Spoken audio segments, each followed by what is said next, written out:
Print media, electronic media के साथीगण सभी के प्रति आभार व्यक्त करते हुए हम आगे बढ़ते हैं। लोकसभा चुनाव में एक तरफ भ्रष्टाचार के युवराज हैं मिस्टर राहुल गांधी जी, और दूसरी तरफ जंगल राज के युवराज तेजस्वी प्रसाद यादव जी का गठबंधन है। इसके बावजूद भी महागठबंधन का कोई भी मिशन देश की जनता के सामने नहीं है और ना ही उसका कौन नेता होगा, कौन प्रधानमंत्री का उम्मीदवार है। इसके बावजूद भी वो लोग लोकसभा चुनाव के रण में उतरे हुए हैं और नित्य दूसरे के कामों को अपने कामों में गिनती कर भरमा रहे हैं, झूठ बोलने का काम कर रहे हैं। उनके शासनकाल में जो उपलब्धि रही है वो लोगों को बीच में नहीं बता रहे हैं, चाहे वो कांग्रेस की केंद्र में सरकार हो, यूपीए गठबंधन की, या बिहार में यूपीए राजद कांग्रेस गठबंधन की सरकार हो। 70 वर्षों से केंद्र में सत्तारूढ़ यूपीए गठबंधन कांग्रेस गठबंधन की सरकार देश की जनता के खजाना को लूटने का काम किया है। अलगाववादी और विभाजनकारी शक्तियों के साथ मिलकर देश को आतंकी शासन के रूप में रखने का काम किया है।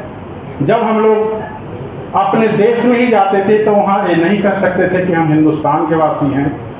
जम्मू कश्मीर चले जाइए, बहुत सारी ऐसे प्रोपगंडा फैलाकर बनाकर रखी हुई थी कांग्रेस, एक मुद्दा बनाकर रखी हुई थी और उसी मुद्दे पर वो चुनाव लड़ती थी, जिसे माननीय प्रधानमंत्री नरेंद्र मोदी जी ने सल्टा दिया है।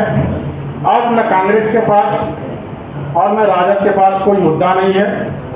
बेमुद्दे के वे माननीय मुख्यमंत्री नीतीश कुमार जी के कार्यों को अपने खाते में ले जाकर जनता के बीच में भ्रम फैलाने का काम कर रहे हैं। आप सभी मीडिया बंधु जानते होंगे कि 2005 के पूर्व बिहार की स्थिति क्या थी।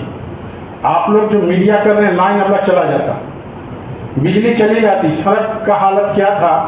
हम लोग खुद भुक्तभोगी हैं, हम तो खुद भुक्तभोगी हैं बिजली की, सड़क की, पानी की, नल जल, स्वास्थ्य, चिकित्सा, सारे चीज का हमारा देखा हुआ हाल है कि ना एक हॉस्पिटल में डॉक्टर अपनी ड्यूटी करता था और हॉस्पिटल में क्या हुआ रहता, चापाकल जो रहता था उसमें भैंस बंधाता था। सही आंखों से देखा, मैंने कोई ईमानदारी की बात कर रहा हूँ आपके सामने। भैंस बंधा देखा करते थे, पीछे सुअर का बखान रहता था और पेट पर कुत्ते रहा करते थे। कोई घर से निकलता नहीं था। नित्य पेपर आप लग कर देखते हैं होंगे तो सिर्फ हत्या, लूट, बलात्कार, अपहरण। हमारे माननीय नेता नीतीश कुमार जी ने बिहार में सर्वांगीण विकास कर लोगों के बीच एक अमन चैन जीने का अवसर प्रदान किया है। याद करें उस पल को जब बिहार की भूमि रक्त रंजित हुआ करती थी। अब 118 नरसंहार हुए हैं भाइयों, 118 नरसंहार। जिसने वो झेला है, जिसने वो देखा है, उसकी पीड़ा जाकर देखिए। नेता प्रतिपक्ष तेजस्वी प्रसाद यादव जी, आप जो चुनाव के रण क्षेत्र में जा रहे हैं और माननीय मुख्यमंत्री नीतीश कुमार जी का जो किए हुए कार्यों की झूठी बातें ले रहे हैं, उससे बेहतर होता कि जितने भी नरसंहार हुए उनके घर जाकर आप माफी मांगते। जितने हत्या हुई हैं, जितने रेप हुआ है, उन सब के बीच में जाकर माफी मांगते। यही राजद वाले हैं ना कि उन बिहार के ब्यूरोक्रेट्स की पत्नी, उसकी भतीजी, उसकी माँ और उसकी मेट्स के साथ क्या नहीं हुआ था, और जब वो केस करने जाती है तो थाना केस नहीं लेता है। अंततः तत्कालीन राज्यपाल महोदय ने हस्तक्षेप करके उनकी जान माल की रक्षा की और वो यहाँ से पलायन कर गए। वर्तमान में देखिए, उनके शासनकाल में ही नवादा के एक विधायक एक बच्ची के साथ रेप किया। उनकी तो इतिहास संस्कार ही इतनी गंदी है कि वो किस मुंह से बिहार की जनता के साथ वोट मांगने के लिए जाते हैं। हमें तो उनकी बात और उनकी कर्मों की खुद व्याख्यान करने में शर्म आती है।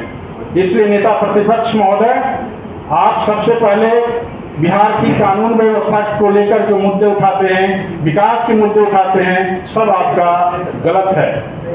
बिहार की जनता जानती है कि 2005 के बाद माननीय मुख्यमंत्री नीतीश कुमार जी ने जो किया है वह पूरा बिहार ही नहीं देश भी देख रहा है।